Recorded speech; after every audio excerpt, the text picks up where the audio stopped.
So let's talk about children, and I'd like to talk about children in the context of the HIV epidemic in sub-Saharan Africa. And even though this is titled pediatric, I have slipped in the adolescents because we cannot ignore the adolescents. So in the context of the HIV epidemic, what I want to talk about then is what strategies work, what is promising, is acceleration occurring, and where is acceleration occurring? And then in all of this, I'd like to highlight some areas that need particular attention, that are hotspots.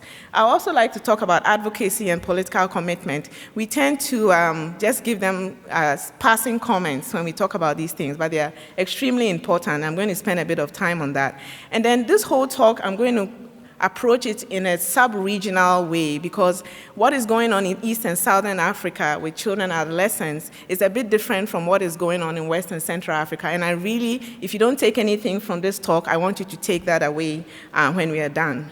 So what exactly are we trying to accelerate? Just like for other groups of people living with HIV, we are trying to accelerate the response towards epidemic control. And what is epidemic control?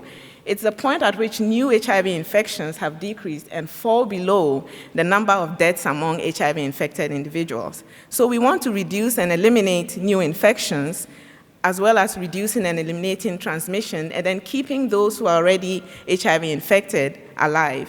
And we want to be reminded that it's not only among pregnant women and non-pregnant adults, but children and adolescents are part of the groups of people we are focusing on for epidemic control. Knowing full well that our targets for 2020 are 90-90-90, that 90% of people living with HIV know their status, 90% of those who know their status are on treatment, and 90% of those on treatment are virally suppressed. And then by 2030, we'd like to achieve 95-95-95.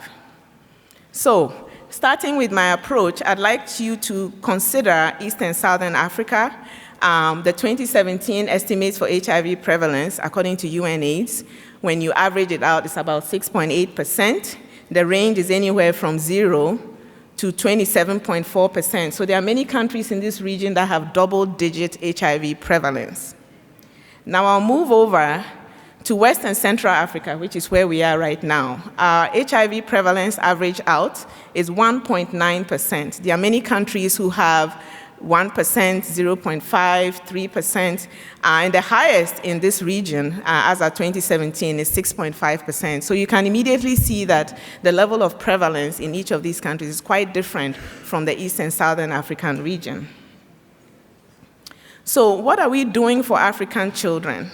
And when we looked at 2015 in terms of HIV testing and new infections, so we are looking at the first 90 now, there's actually no data for the first 90 for children specifically. We have data that's available on UNAIDS or UNICEF websites. For number tested and gotten their results in the past 12 months, we didn't have data for 2015. In terms of new infections, we have data for 0 to 14-year-olds, and in the year 2015, we had for sub-Saharan Africa, you see about 170,000, for East and Southern Africa, 100,000, and then for West and Central Africa, about 69,000. Then when you look at new infections among adolescents, now there's a bit of overlap between the 0 to 14 and 10 to 19, you will see these numbers as well. And you can clearly see that I've put down the proportion of females in the adolescent group. We have a gender issue when it comes to new infections among adolescents. You will see that overwhelmingly so for the whole of sub-Saharan Africa, 75% of the new infections were in girls, and same for, even more for East and Southern Africa, and then about 2/3 of the new infections in adolescents in West and Central Africa were among girls. Now, in going to the second and third 90s in 2015, what I want you to take from this slide, when you look at coverage for adults, coverage for children in terms of ART, and then viral suppression, you will see that coverage for adults compared to children is better. So coverage for adults is better than for children. And then viral suppression as well. This is for all ages, so we do not have disaggregated data for adults and children as of that year. But then the other thing I want you to take away also is that across the board, West and Central Africa is doing the worst. We are not doing very well when it comes to any of these indicators.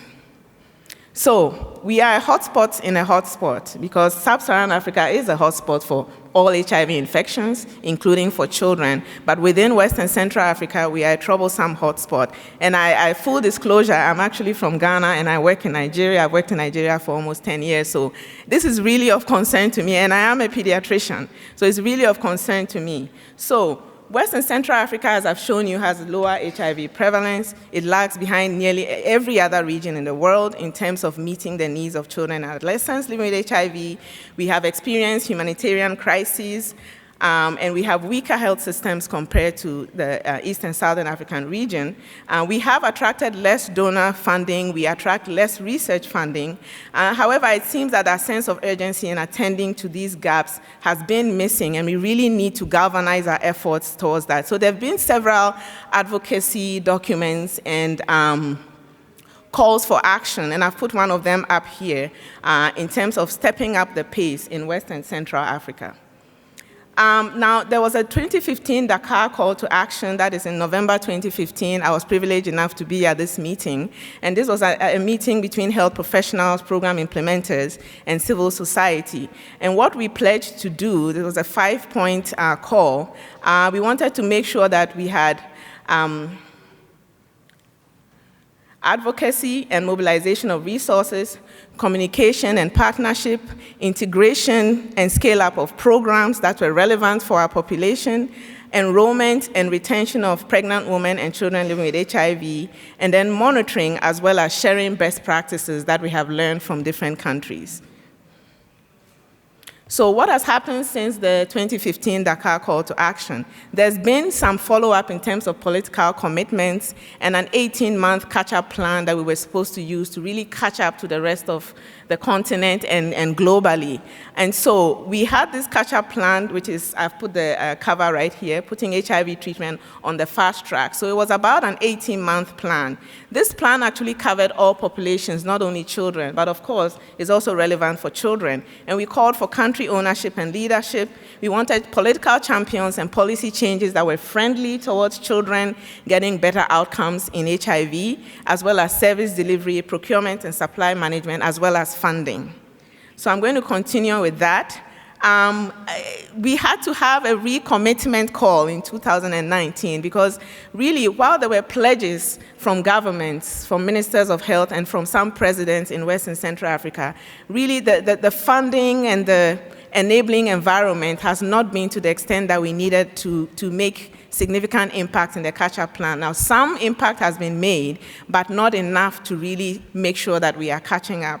And so there was a call that was redone in earlier this year, another high-level meeting in Dakar, and this time it was ministers of health, other politicians, and civil society who were at this meeting. And note that even though there was a reduction of more than 35% in terms of new infections among children in some countries, others, including Nigeria, where I work, experienced no declines at all. And this is the country that has the largest epidemic in the West and Central Africa region. So more needs to be done. So fast forwarding to 2017, because that's the most recent data, where are we now? Our testing rates, I still have no data for first 90, disaggregated by age. In terms of being tested in the past 12 months and receiving results, this is for older adolescents, you can see that when you look at Sub-Saharan Africa, about 10% of our adolescents, this is adolescent population at large, not those living with HIV, have been tested and received results. How do we find people if they are not getting access to testing or if they are not taking up the testing? Much better in East and Southern Africa, a little over 15%, but look at West and Central, barely 5%. This is for boys, barely 5%. If you go to girls, overall, girls are testing more, and some of that is related to pregnancy and other accessing services a bit more than boys. But really, the same trend that East and Southern Africa is doing much, much better, and West and Central, not so much. So in terms of new infections actually occurring, so what I'm showing you here is a graph that is looking at children who are 0 to 4 years of age, because now that data is available, and that is reflective of our PMTCT programs, and then new infections among boys and then among girls. And you will see that for new infections among the youngest children, where we are at with the red asterisk here was 2015 data, more so in 0 to 14, but more or less a lot of these infections are from mother-to-child transmission or vertical transmission. So you can see that we have had some reduction in new infections, but we are not that much below the asterisk. So we need to move down further. I'll go back here. But then among boys, you will see that new infections, we didn't have data for that in 2015, so I'm just going to present this data here. That is regional data from 2015. You can see that we have Sub-Saharan Africa here with about 60,000. East and Central and West and, East and Southern and West and Central are about similar in the number of infections among boys. But when you look at girls, the picture here is telling you that girls have a much, much higher incidence of HIV than boys. This is the recurring theme here. And that in East and Southern Africa, there's a particular problem with girls getting infections. And this is something that we are going to touch on when we talk about the solutions. So ART coverage and viral suppression, are they getting on treatment and are they virally suppressed when they get onto treatment? Again, what you want to see is that our bars are higher than the asterisk. So the asterisk is 2015 data. And so we have made some progress, but again, we want the bar to be much higher than the asterisk, which is 2015 data. So looking at adult coverage for treatment, comparing to children 0 to 14, getting better, but you can see West and Central Africa lagging here. This is about 31% lagging here. We've made some progress, but not really too much since 2015. And then now we look at viral suppression, and you can see that the gaps are a bit better, so maybe not so bad in terms of the gaps in viral suppression, but where we want everyone to be at is at least 90% of those who are on treatment being virally suppressed. You see that West and Central Africa has made much more progress in the viral suppression than the other areas. So what are the main issues? And there might be other issues, but the main issues that I read from all of this data, first of all, we need good data. And for me, I need to spell that out, particularly as a pediatrician. What do I mean by good data? I need disaggregated data. I need it disaggregated by age and by gender for all the 390s. For retention and those other areas that we like to look in between the 90s, we need disaggregated data, not only for HIV, but TB and TB-HIV. What do I mean by disaggregated? 0 to 9, I will take, but if we get 0 to 4 and 5 to 9, that would be great. 10 to 14, definitely. 15 to 19, definitely, because there are differences there. And then male and female as well. So in the context of new HIV infections, additionally, we have significant gender issues. And you've seen that in the graphs that I've been showing. Adolescent girls are having HIV infections at alarmingly higher rates than boys are. And this is particularly striking in East and Southern Africa. And then in West and Central Africa, where we are now, we have an overall catch-up problem with all of the indicators and targets that we need to meet. But especially in the first 290s, access and coverage of testing and access to and coverage for treatment. So what are some of the innovative strategies that have been available in the pediatric, and by pediatric, I really do mean adolescent as well. And this is not an exhaustive list, but some of those that are striking that I feel should be at least touched on. For example, the big problem of new infections among adolescent girls is not a problem isolated to one sub-region, but it's a bigger problem in East and Southern Africa. That is being attended to by DREAMS, which was established in 2016 by PEPFAR and private partners. And why I think it's working is that it's comprehensive, it's multi-sectoral, it's funded, and it's very focused. So DREAMS is in 15 countries. By now, you should be experts in the African continent. You see only one West and Central African country here. I'm a little salty about that, but I'm not going to dwell on that. But really where the problem is where DREAMS is, and where the major problem is where DREAMS is. But it is really a continental problem, but very striking in East and Southern Africa. So a couple of countries that are not in that region, but most of the countries are in East and Southern Africa. So what is DREAMS doing? The core DREAMS package is really to empower girls and young women and reduce their risk of acquiring HIV. And part of how they're doing this is mobilizing communities for change, strengthening families, and then reducing risk of the sexual partners that these girls are coming into sexual contact with.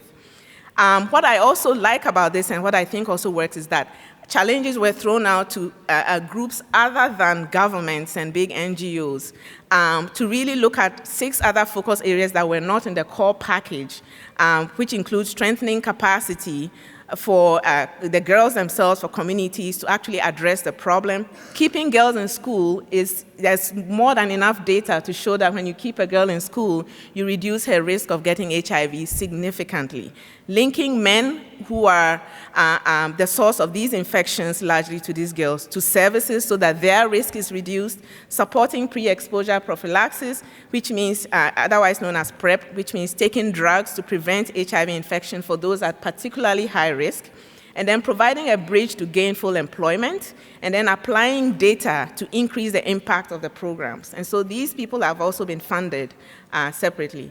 And just to look at some impact of DREAMS, you can see here, this goes without saying, the number of girls, adolescent girls and young women on PrEP has skyrocketed in the communities that are receiving DREAMS funding. And that is what you also want to see. They are high risk, and therefore they should be on preventive treatment. And then looking at the impact, again, in communities in terms of actually reducing new HIV infections, you can see all these multiple lines are really different communities in different DREAMS countries. And you can see most of the lines are trending down. That is, the number of new HIV infections in the target populations of girls and young women are going down. It is working. It is working. In other areas, so we've looked at the adolescent girl, issues with adolescent girls, an example. Here we want to look at HIV testing and case identification, which is a particular problem in West and Central Africa.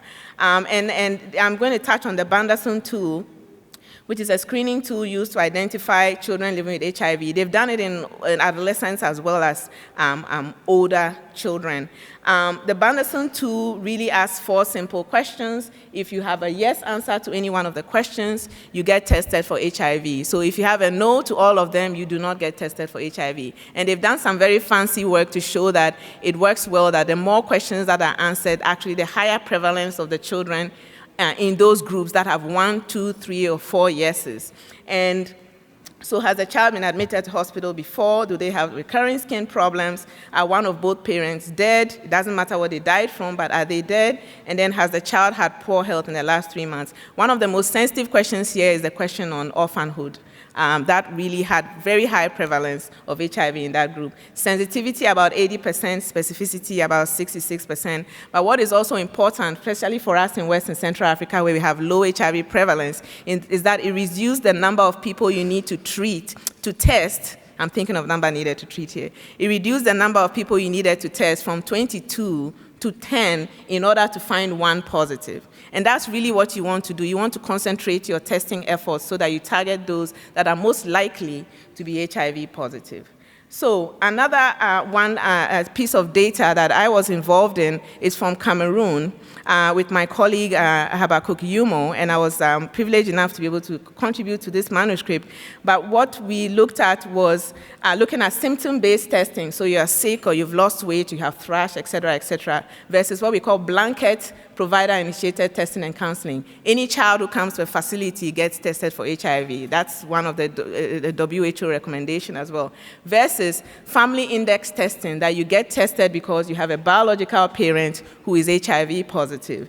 And so when we compare the symptom-based testing to blanket testing, that is not targeted, there was an increase in the number of children tested, but not in the yield or in linkage to treatment. Now, when we compared the 3, or actually we compared symptom-based testing to blanket plus target, that is blanket testing at the outpatient department for children plus targeted family index testing, we found that there was an increase in number tested, in HIV positivity yield, and in linkage to treatment. However, doing blanket testing of every child who comes to the facility, and then also testing also testing adults who are HIV positive, testing their children, may not be efficient, especially where we have very low prevalence. And so we recommended that symptom-based testing continue, although you don't want it to be that way. You don't want the children to get sick before you have to diagnose them, but at least to have still symptom-based testing available, plus targeted provider-initiated testing and counseling. And that, family index testing is not the only way to target testing. So for example, the Bandasul tool that I discussed could be also used in place of blanket provider-initiated testing and counseling to improve yield. So for adolescent adherence and viral suppression, peer support and friendly services are key. I will touch on Zwandiri. I think a lot of people know about Zwandiri from Zimbabwe. And these are community adolescent treatment supporters, or CATs as they call them, who are adolescent and young people providing peer support in the community through support groups, outreach services, providing safe spaces for clinical and social services, and then educating these young people on sexual and reproductive health as well as life skills.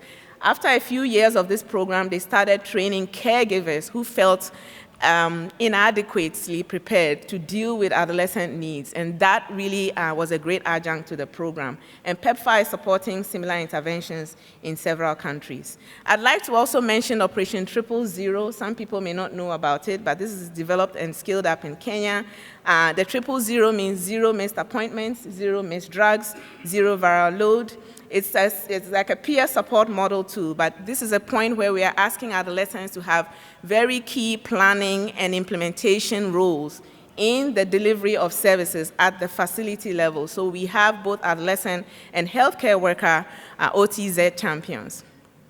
Now, what I also like about it is it not only has clubs for adolescent and young people, or approach to that, but also for pregnant adolescents who are also becoming we are becoming more aware that they're also a very high risk, bad outcome prone group that need to be addressed.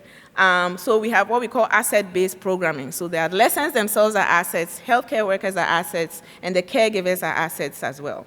And we have special intensified programs for unsuppressed clients. This is PEPFAR funded, enabled by the Ministry of Health, and driven by facilities and the adolescents. And this is currently being piloted in Nigeria. Just the past 2 weeks, we had training to do that in Nigeria. And so we'll see how that works. So just in the impact of OTZ in Kenya, this graph is really simple, showing you that self-reported adherence has increased over the years as OTZ has been implemented. But one could say, you know, adherence is just adherence. You are reporting it could be wrong. Well, it's supported by viral suppression data to show that over time, the proportion of virally suppressed adolescents has increased in both young and older adolescents as the program has been implemented. So this is also working. It's a PEPFAR solution kind of strategy, and it's really being scaled up now. So I cannot finish this without talking about age of consent and access issues, because it's something that's very, very concerning to me. It's not something that we are looking at as an outcome, but it underlies a lot of the access issues for adolescents in terms of the first 90 and second 90, especially in West and Central Africa. And we had such concern about it that I wrote about it with some colleagues in 2016, published in Pediatric Research, but it was followed by another paper in the JIAS on the similar topic. And there's a very sophisticated study published in the Bulletin of the World Health Organization just last year, looking at countries that have age of consent laws at 16 and above and 15 and below, and doing an analysis to show the likelihood of adolescents in those countries testing for HIV from their DHIS data. And they did show that, you can see here, that for all adolescents, you were 11 times more likely to test for HIV if you were in a country that had age of consent laws looking at 15 and below. And then also, For females also, you were more likely to also test. So they did it by gender, and then they did it by overall age. So here is some data to show that, I mean, it's not showing exact attributable results, but they did control for a lot of things to say that if you're in an environment that allows you to test for HIV below a certain age, you are more likely to have tested for HIV. And that was some of the analysis that we did in our paper, but we weren't that sophisticated. So viral suppression for young children. No way to achieve this without caregiver interventions. Structured caregiver peer support and education is important. Myself and my mentee were privileged enough to get a CIPHER grant this year, and we are actually looking at caregiver peer support to make sure that we measure whether there's an impact in actually giving caregivers of young children support, because these children depend on the caregiver for their HIV medications. Of course, we have to look at drug formulations for young children as well.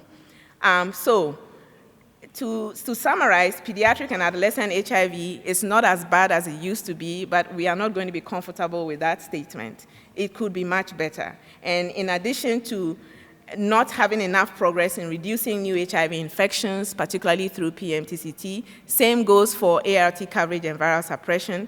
We need to accelerate evidence-based strategies in both regions, but how we do it might be different. We need prevention for everyone in terms of considerations. Prevention, including PrEP, of course, picking our target groups wisely. Treatment, especially in treatment access, looking at age of consent policy revisions, appropriate formulations for children.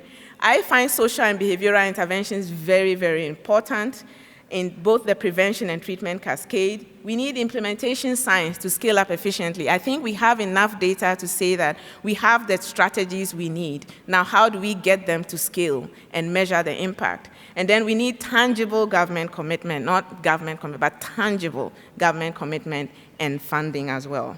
Why should we care? This is my last data slide. The youth bulge is not only that it's coming, it's already here. I'm using Nigeria as an example, but a lot of sub-Saharan African countries have this population pyramid, which has a really wide youth base. And we have a lot of young people who are the substrate for HIV infections to come. This is the population in which we have to prevent HIV infection, and we need to consolidate our efforts now. So HIV at this point is not curable, but it's a chronic disease. So there's a lot of investment that has to be made to have these children not get HIV, because it affects our social structure, our economic structure, our educational structure, and the potential of these young people, and remind the politicians that they are going to be voters as well. And so we need to be able to leverage on that as well. So I think we should care, because the youth are the substrate for HIV infection, and we need to make sure that they are healthy, educated, empowered, and employed. So I'm going to acknowledge everyone on this slide right here, but particularly my pediatric and adolescent unit. We have a very tiny unit, but we do a lot of work. And then also the Nigeria Implementation Science Alliance, University of Maryland School of Medicine, Institute of Human Virology Nigeria, and all of you for your attention. Thank you very much.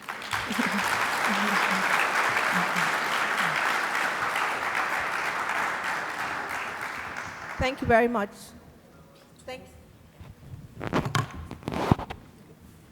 Thank you very much, Nadia. We have 5 minutes, just 5 minutes for questions. Yeah. Hands up. Okay. There's a hand there. Could we get the mic, please? And another one. Yes. Do you have the mic? Number 2, please.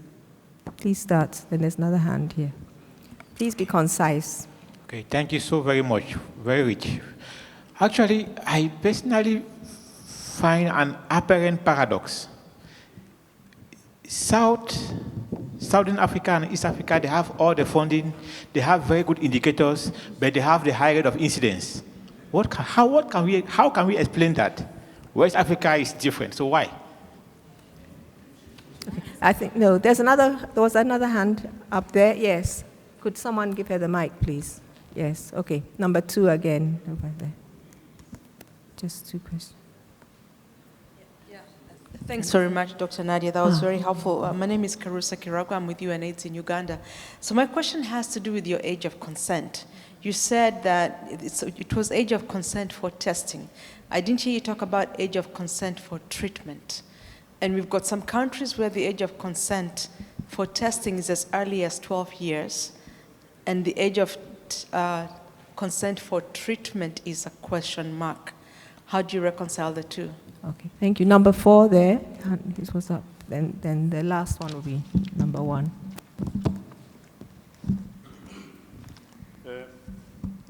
Thanks. My question is in relation to slide number 10 and 11. And I'm just following up on the political commitment. What is the feedback? Do you get a sense that beyond just verbal commitments by the political heads, that there is action? You know, those commitments, are they being put into action? But also I've seen on slide number 11, you mentioned that high-level meeting that took place in Dakar. Okay. I mean, do you get a sense? Are you getting the joy of actually saying, but there is going to be an action? And I'm already anticipating a no answer. Okay. No, I want to finish. Quickly, please. Hey? Yeah, just be concise, please. Yeah. I can't be concise. I wanted to say, just lastly, because I think for how long are we honestly going to be preaching this whole thing of trying to get commitment when we know it's going to amount to nothing ultimately? Can't we change the strategy of trying to mobilize and turn this whole thing into a revolution? Because perhaps it's going to take some effort for us to start, to stop relying on politicians when we know there's not going to be any return in that kind of an investment. Thank you very much. Number 1, the last question, please, then she'll answer. First of all, Nadia, congratulations on a fantastic presentation, very data-rich and passionate, really excellent. So isn't there just a linear relationship between the prevalence and the commitment? HIV/AIDS used to be the number 2 cause of death in Ghana and has now fallen to number 7, if I'm reading that correctly. Sorry, 6. So congratulations to Ghana, but what can you do to bend the curve to keep the focus and the commitment when there's actually a very low prevalence and it's not the leading cause of death? And related to that, can you say something more about the Nigeria Implementation Science Alliance? Sure. All right. So let's get straight into it. The first question was about East and Southern Africa having all the funding and all the infrastructure, but their incidence is high. It's actually the reverse. They started off with a significant problem. Everyone in that region that I know personally has a cousin, father, mother, or sister, or brother, or child who has died from HIV, and they have actually come a very long way. But then when you compare what we are doing in WCA and where we started from, we should have made more progress.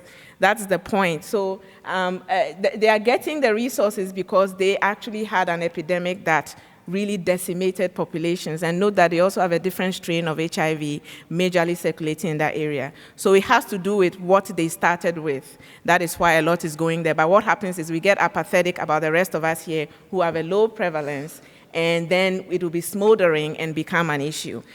For age of consent, Carusa asked that question. There's a testing age of consent in some countries, and then treatment might be question mark or they have something else. How do you reconcile that? You cannot.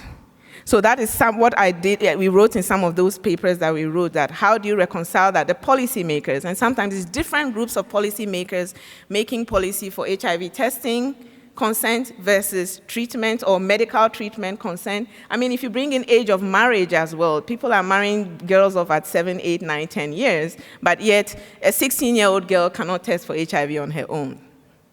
So this is why we are also trying to say that the policies should speak to each other and make sense when we do that, but you can't reconcile that. I actually agree with you. So political commitment into action, I think my brother from here had asked that. We sing a lot of the same song.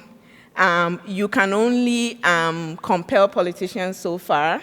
You cannot really force someone to put in funding for these programs if they are not compelled to. So the work that we have to do is to compel them, and which is why I put the little note on these young people are voters too. So I'm trying to train young people also to be advocates in the terms of being able to wield political influence and leverage, because there are a lot of them, and a lot of them are going to turn 18 and vote.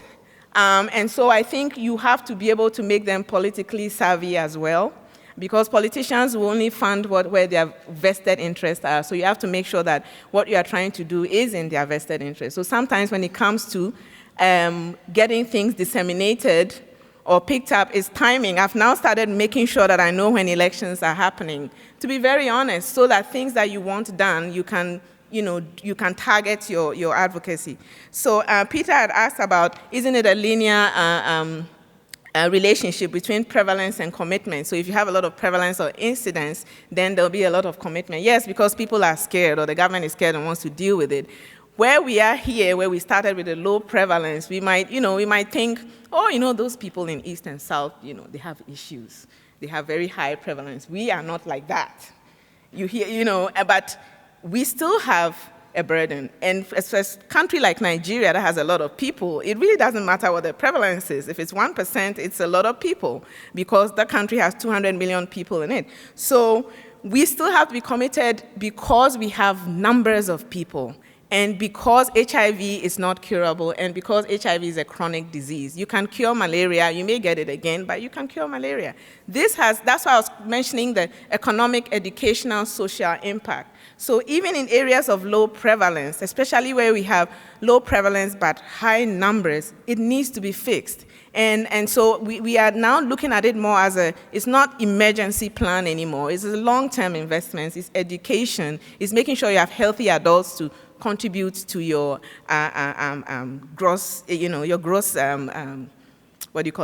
funding or development, yes. So lastly, on the Nigeria Implementation Science Alliance, it's really like a baby of mine, plus a few other people that I work with, including Professor Echezona Ezianolue. But basically, it's a group of implementers, government of institutions, NGOs, and interested individuals who have come together in Nigeria. And it was formed in 2015. And what we are trying to do is two main things. We want to generate evidence towards the most troublesome health problems in the country, but we also want to quickly disseminate evidence so that it goes into policy, which is what implementation science is about. So we've invited and have all the stakeholders in one place, and we have a small conference, but very focused every year, where really a lot of high-level people come in, and we are able to make better impact by aligning ourselves in that group and being able to get things moving. So